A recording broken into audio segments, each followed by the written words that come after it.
Guntur jail నుంచి YCP నేత సినీ నటుడు పోసాని కృష్ణమురళి విడుదలయ్యారు. నిన్న సిబిఐ కోర్టు బెయిల్ ఇవ్వడంతో ఆయన ఈరోజు జైలు నుంచి బయటకు వచ్చారు. చంద్రబాబు పవన్లపై అనుచిత వ్యాఖ్యల కేసులో గత నెల 26న పోసాని కృష్ణమురళి అరెస్ట్ అయ్యారు. పోసాని విడుదల సందర్భంగా జైలు వద్ద వైసీపీ ముఖ్య నేతలు చేరుకున్నారు.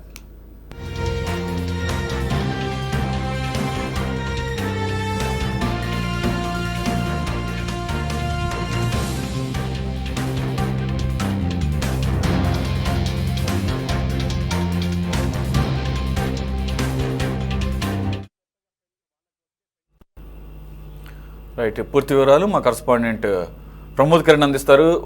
ప్రమోద్, మొత్తానికైతే పోసాని కృష్ణమురళి విడుదలవడం జరిగింది.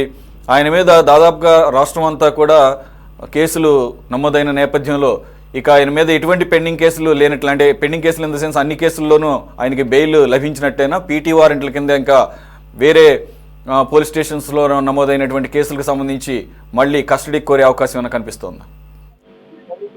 సురేష్, ఏదైతే సినీ నటుడు పోసాని కృష్ణమురళి ఎట్టకేలకు జైలు నుంచి అయితే విడుదలయ్యారు. అయితే ఉదయం నుంచి కూడా కొన్ని ఏదైతే బెయిల్కి సంబంధించినటువంటి పత్రాలు కావచ్చు, ఆ పూచికత్తుకు సంబంధించినటువంటి పత్రాలు కావచ్చు, అవి ఆలస్యం అవడంతో ఉదయం నుంచి కూడా 10 గంటల నుంచి కూడా ఇటు పోసాని తరపు నుంచి ఆ న్యాయవాదులు హైదరాబాద్ నుంచి కూడా రావడం జరిగింది. ఈ న్యాయవాదుల సమక్షంలోనే ఇటు పోసానికి సంబంధించినటువంటి బెయిల్కి సంబంధించినటువంటి పత్రాలు కూడా సమర్పించిన తర్వాత ఉదయం 10 గంటల నుంచి కూడా అయితే యాక్చువల్ గా సమయానికి ప్రకారం అయితే మధ్యాహ్నం 1 గంటకే రావాల్సి ఉంది. అయితే ఆ పోసాని బెయిల్ పత్రాలు రావటం, ఆ పూచికత్తు బాండ్కు సంబంధించినటువంటి ఫెయిల్ అవటం, అదే కొంత కారణాల లోపంగా ఏదైతే లేట్ అయింది.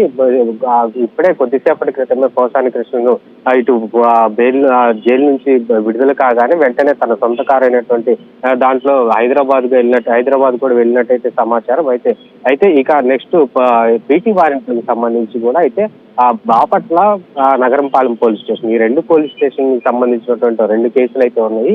ఈ కేసులకు సంబంధించి వాళ్ళు పీటీ వారెంట్ కనుక వేసే అవకాశం అయితే ఉందనుకున్నాము, కానీ వాళ్ళు ఎటువంటి పీటీ వారెంట్ కూడా లేదు. అయితే ఏదైతే ఈ ఎపిసోడ్ మొత్తానికి సంబంధించినటువంటి కేసులు అయితే ఉన్నాయో ఆ కేసులపై పోసాని మురళీకృష్ణ హైకోర్టులో ఒక క్వాష్ పిటిషన్ కూడా వేశారు. అయితే ఈ క్వాష్ పిటిషన్ వాదించినటువంటి న్యాయవాదులు కూడా ఇది కేవలం 311 సెక్షన్ దీనికి వర్తించదంటూ కూడా కొంత వాదన జరిగింది. అయితే ఈ నేపథ్యంలోనే అతనికి ఏదైనా విచారణ జరిపే సమయంలో విచారణకు మాత్రమే పిలవండి, అరెస్ట్ చేయొద్దు, మిగతా కేసులు అన్ని కూడా ఒకటే, దీనికి మొత్తం ఒకటే సంబంధించినవి కాబట్టి ఎక్కడా కూడా అతన్ని అరెస్ట్ చేయొద్దు, కేవలం అతన్ని విచారణకు పిలిచి క్వాష్ పిటిషన్ విచారణకు పిలిచి మాత్రమే అతనికి 41A నోటీసులు ఇచ్చి పంపించేయాలంటూ కూడా ఇటు ఆ పోలీసులకైతే ఆ కోర్టు అయితే తెలియజేసింది. Suresh, thank you Pramod.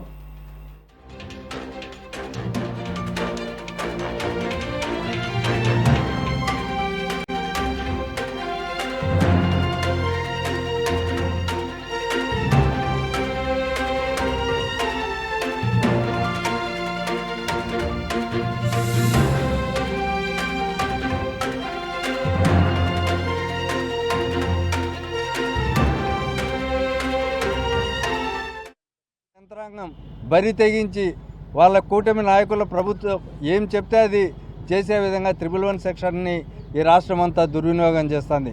ఇవాళ ఏ ప్రశ్న ఎవరిపైన ఎప్పుడు కేసు పెడతారో ఏ ప్రశ్న కనీసం టీవీల్లో రిలే అయ్యే అంశాలను ఈ మీడియాలో, సోషల్ మీడియాలో పోస్టులు పెడితే వాటిపైన కూడా కేసులు పెడుతున్న సందర్భాలు ఉన్నాయి.